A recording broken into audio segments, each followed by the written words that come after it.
Gamble responsibly. Gamblingcare.ie. Welcome back. It is Thursday night's Off the Ball. Europa League action in full swing. 11 minutes to go at the Maksimir Stadium in Zagreb. It's Dinamo Zagreb 1, Tottenham 0 on the night, 2-1 to Spurs on aggregate. That Ozric goal has really put the cat amongst the pigeons and made Spurs really, really nervy. They need a goal, an away goal, to put this tie to bed.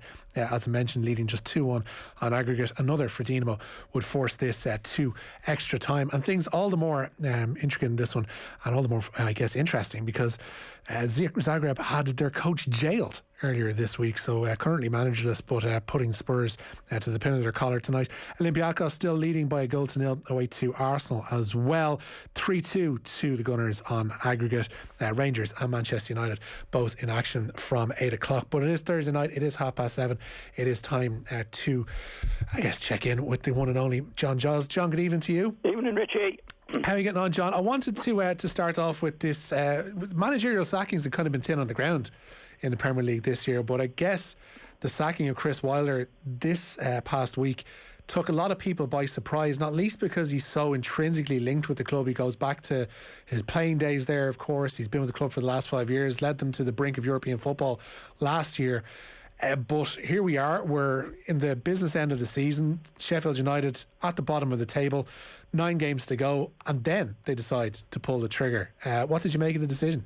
Yeah, I don't think it was a surprise, Richie. I think it was coming for a while. I think they have one of the new owners there, Prince Abdullah, and it was definitely in the papers.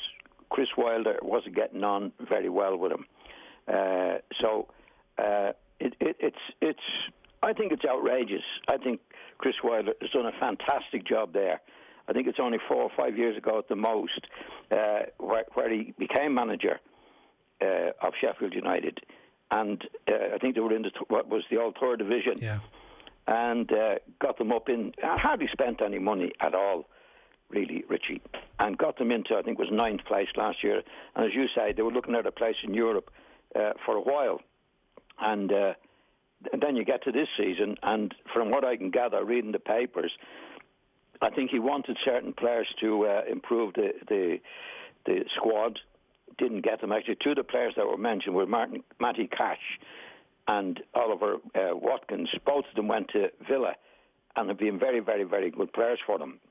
Now, they do get two players in, which was Ryan Brewster and Oliver Burke, but I wouldn't be so sure that they were his players. So they didn't really strengthen the squad, Richie. And now you get to this stage where they have had a bad time, and he's been sacked.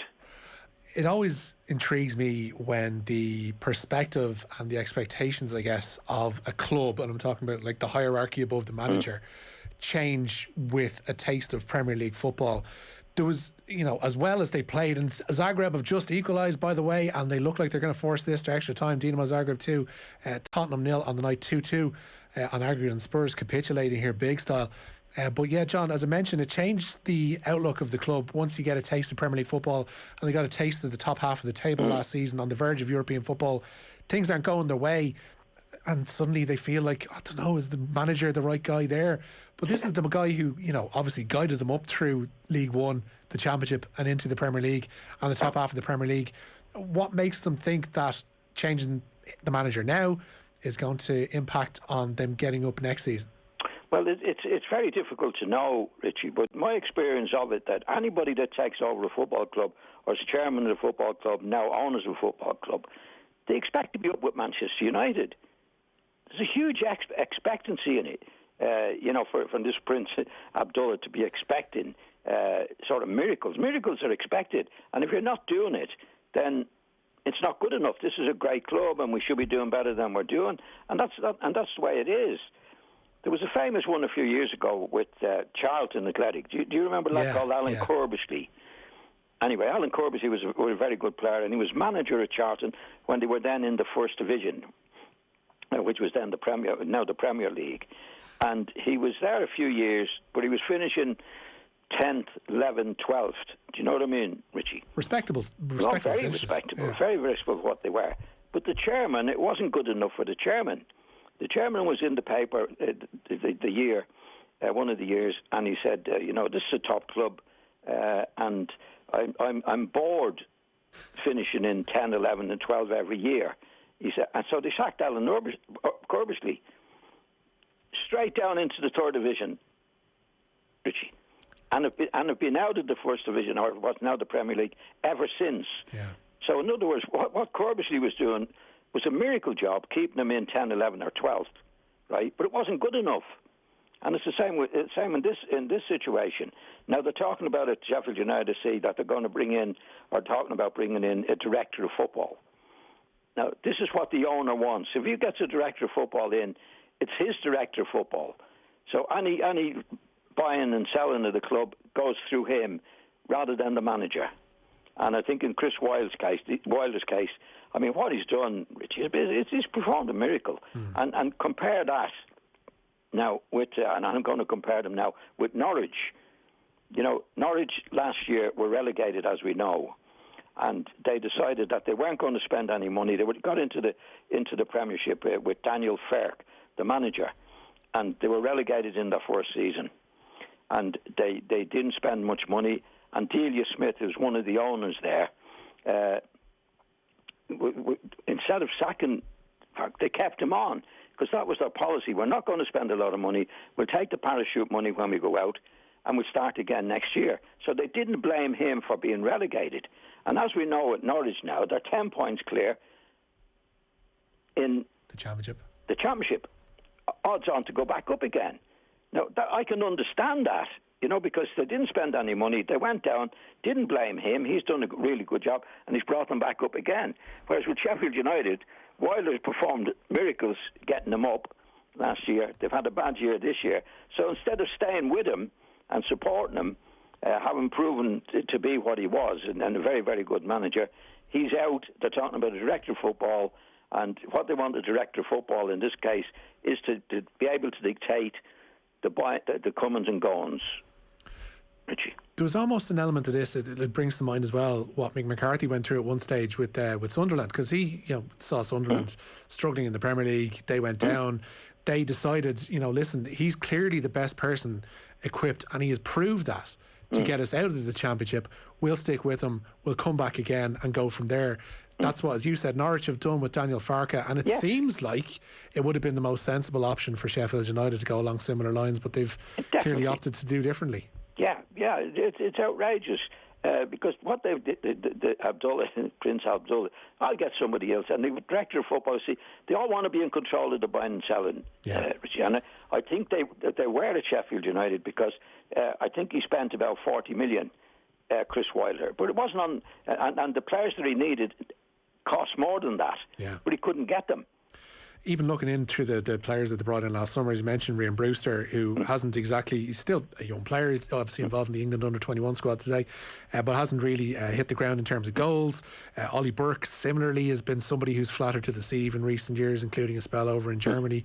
Ismaila Koulibaly and Jayden Bogle, Bogle settled in okay from what I remember, but everybody else is you can kind of almost forget about them. But yeah, it'll be interesting to see how they manage to recoup next summer and indeed into next season. What could have happened at the start of the season? Say, right, Chris, you've done a good job. Now, what do you want to do next? Who do you want?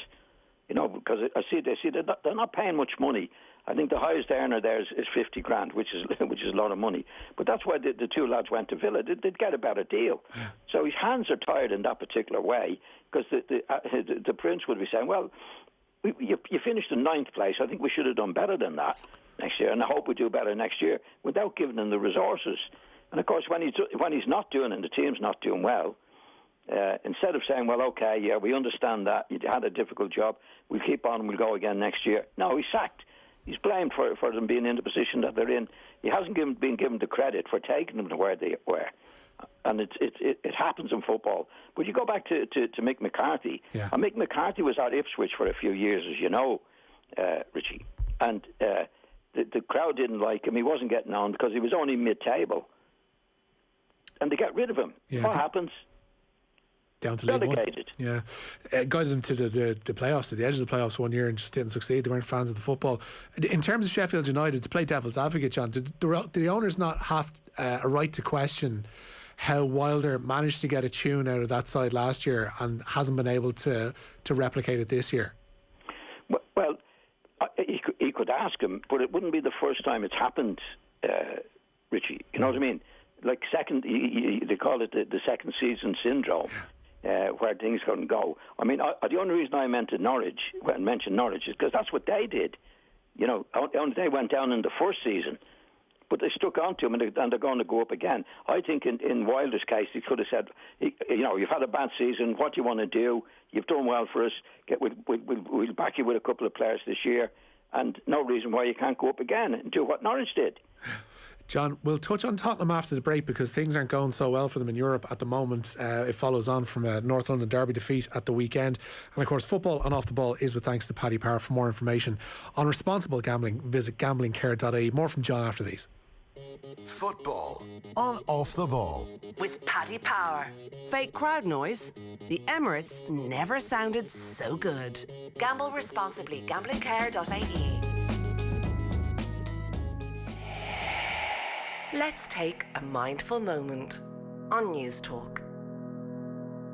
I'm Keith Barry.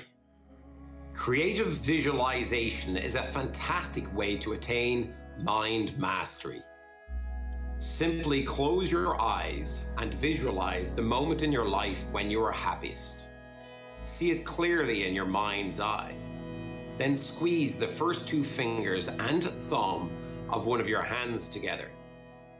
This will act as an anchor, and anytime you want to trigger that memory and those feelings, simply squeeze the first two fingers and thumb together again, and that will release the feel-good hormones into your body. Another mindful moment from News Talk. Connect more with Air Mobile. Switch to Air for the latest iPhones, including the iPhone 12 mini from only €49, plus no limits 5G data, unlimited calls and texts, and 99% 4G coverage, all on Ireland's largest 5G network. Call 1-800-500-300 or visit air.ie. Air. Let's make possible. Unlimited allowance subject to fair use. Handset price subject to switching to Air. Available on selected plans. 5G network coverage subject to availability. For terms, see air.ie. Bargaintown are now delivering our famous range of pocket coil mattresses nationwide. See our brand new website for more details. Bargaintown.ie. How do you put a value on real expertise? How do you put a value on the training, experience and precision that only a true expert in their field brings? Well, 8 out of 10 Irish drivers know how. Because when it comes to the value of Volkswagen expertise, 8 out of 10 Irish drivers would pay more for a Volkswagen serviced by Volkswagen expert technicians. Book your classic service from only €179 at volkswagenservice.ie and keep your Volkswagen a Volkswagen. Terms and conditions apply. To keep well over the days and weeks ahead, it's good to make a plan. Try to include daily exercise outdoors. It can really improve your mood. So wrap up, head for a run, get on the bike or just go for a walk within the distance allowed. And always stay 2 metres apart. Make your plan today to keep well. Find more ideas at sportireland.ie. Get ready for the Cheltenham Festival with the Boyle Sports app, with markets available on every festival race, plus free live streaming on all UK and Irish horse races. The Boyle Sports app has got you covered. Need to study up? Check out our Racing Post insights or watch our exclusive video previews with Cheltenham Gold Cup winning jockey Robbie Power. The Cheltenham Festival on the faster than ever Boyle Sports app. Boyle Sports. This is betting. Gamble responsibly. See gamblingcare.ie. 18+. Picture yourself on a stunning beach in Connemara, gazing up at the 12 Bends, hiking in the National Park, scenic walks and cycling the Connemara Greenway. Now imagine yourself at Ballynahinch Castle, enjoying all this and 700 acres of natural beauty. Surround yourself with space this summer at Ballynahinch Castle. Book now at ballynahinchcastle.com. Missing the buzz of live Irish football? Watch the SSE Airtricity Premier Division with the Watch LOI Kickoff Pass. Watch the League of Ireland's exclusive online HD soccer streaming service with live commentary at home, on the go or wherever you are. Sign up now for your Watch LOI Kickoff Pass from just €59. Go to watchloi.ie for more. Football on Off the Ball with Paddy Power. Champions League nights on Off the Ball. Bigger than Zlatan's ego. Gamble responsibly. Gamblingcare.ie. Yeah, welcome back. It's Richie here with you in studio. John Giles is on the line, as always, of a Thursday night. John, I'm not sure if you are aware or were aware of this. You managed to go viral without ever doing anything last Sunday in the wake of Eric Lamela's Rabona goal against Arsenal in the North London derby. There was a clip re-emerged of yourself pulling the same stroke against Southampton back in 1972 while playing for Leeds. We're seeing it here on screen at the moment, here in studio and online. But we're hearing the tones of Barry Davis reacting with surprise and I guess at the impunity of the move itself. What do you remember of that one in 72? I remember it well, Richie. It was we were giving Southampton a hiding on it. I think we finished up 7-0, 7-1. And to be quite honest, it was a little bit of boredom. I set it on. I think we were winning 5 or 6-0 at that stage. And to be quite honest, I wanted to come off. I thought the match was over. And he said, no, stay on. So we decided to do a few tricks. And that was, well, funny enough, what's it called now? A Rabona. Yeah. Well, I when I was living in Ormond Square with the bouncer, I was practicing doing that when I was about 11 or 12. What was it called then? Or did it have nothing, just a flick or something. That's. But I just did it because it was something to do, playing with the ball, a bouncer, and just different tricks on it. But I did. But that was the first. I think probably the second time against Southampton that I actually did it in a match. It was tricky, but it was. It was just one of those days. We're doing a bit of exhibition stuff. Yeah. I never scored a goal. I never tried to score a goal. I never tried to do it when a simple pass was on in nearly all the matches I played in, Richie. Do you know what I mean? When things are close, I didn't believe in that. In other words, it's never too simple playing football, but it was just that it was the day that was in it.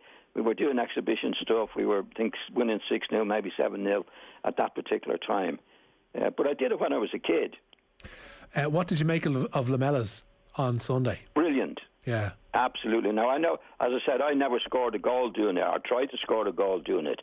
But what Lamela did was brilliant. Now, it's a pity that he doesn't have the temperament to make the best of the ability that he obviously has. I'm talking about Lamela now. Yeah. He's the most undisciplined, one of the most undisciplined players I've ever seen. And what was never mentioned, I very certain was mentioned after the match, he was sent off, Richie, don't forget, in the game. That's the I guess the most Spursy element, I think we call it on Monday about this all, is that, one of the best goals we'll see this year ultimately counted for nothing, and the guy who scored it got sent off as Spurs capitulated to a pretty decent Arsenal side, it must be said. Arsenal were very good, Richie. I tipped, for what it's worth, I tipped Spurs before the game. I thought Spurs were coming on. Because they had Son and Gareth Bale coming into the team and Kane. I thought they were as good as strikers as you get, maybe the best of them playing well. And now, next thing, Bale is substituted. I know Son got injured, and Harry, but Arsenal totally outplayed him. Arsenal were very good, and I know that you had the Aubameyang situation, Arteta, which was a brave move to make. To leave him out, and still went on to win the game. So I think Arsenal will be coming on. Yeah. On the Aubameyang front, he was left on the bench for the game after being and reporting late for the match. He was doing pictures of him in a sports car late in traffic and all that kind of stuff. Would you have dropped him from the squad entirely in that situation if you were Mikel Arteta, or was he right to just leave him on the bench? Well, in my opinion, I would have left him out altogether.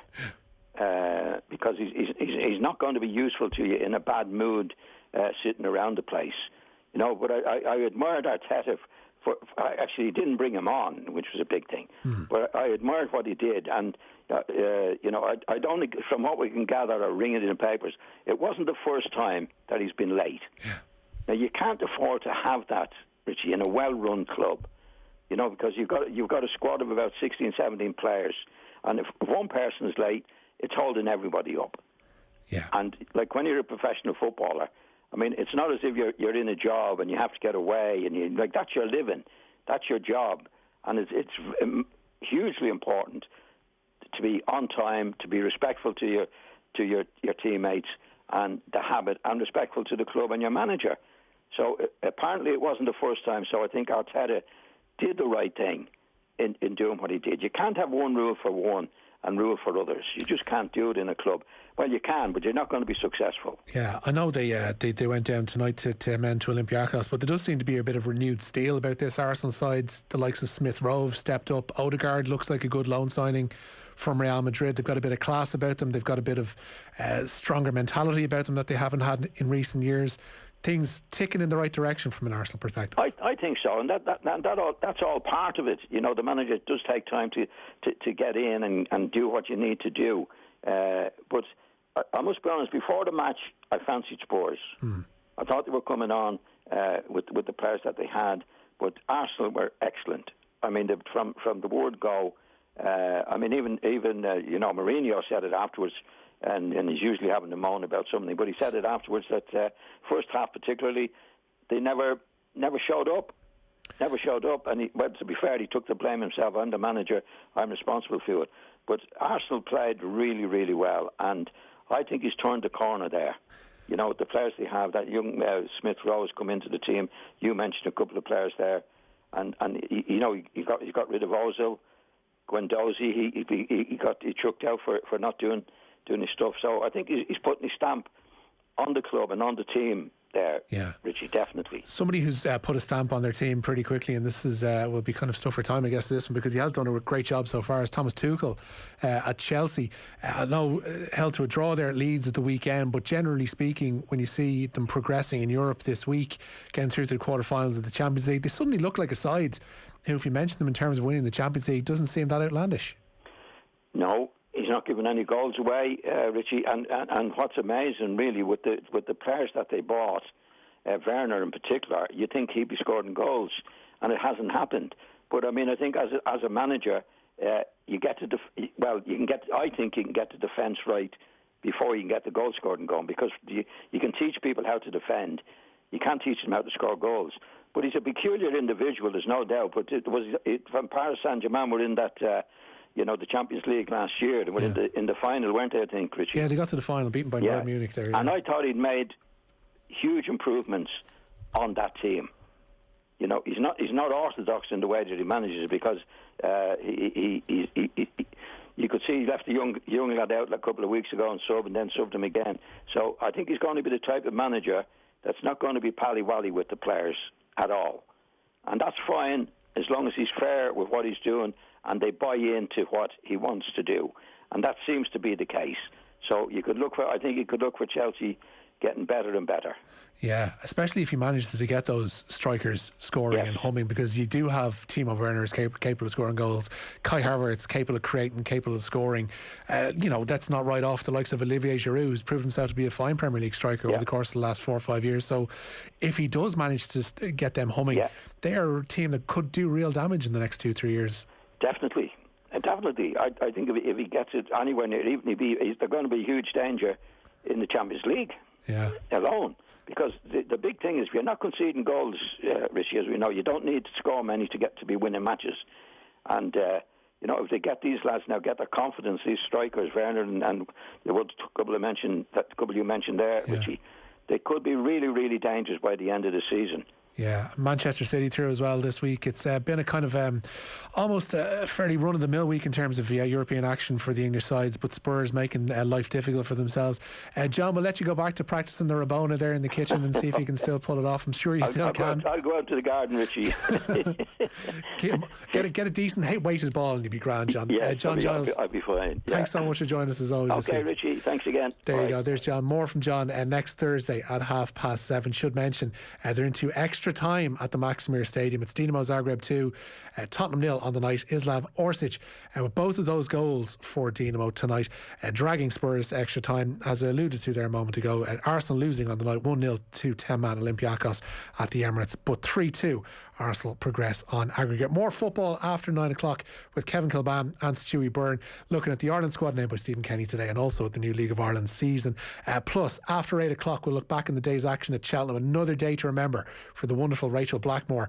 And also we'll speak to Gavin Cromwell, trainer of the big winner of the day in the stairs hurdle, Flooring Porter. But next, we're talking rugby with Brian O'Driscoll.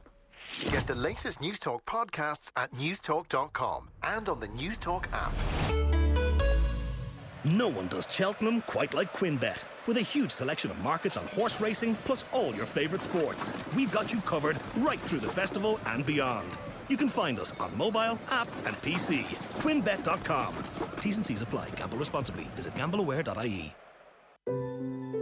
Still running 1 month marathons. Still pledging every penny.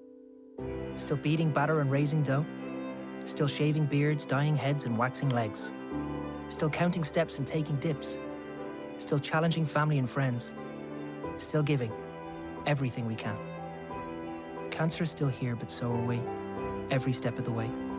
Donate to the Irish Cancer Society or get involved this Daffodil Day at cancer.ie in partnership with Boots. Stock up the kitchen with great value on essential items with our weekly wonders from Dunnes Stores. Kellogg's Frosty 750 gram, Crunchy Nut 720 gram and Nestle Cheerios 800 gram, all half price. Fairy dishwasher tablets 55 pack and Ariel Bold or Fairy Pods 51 packs, just €10 each. Plus, with our 10 off 50 grocery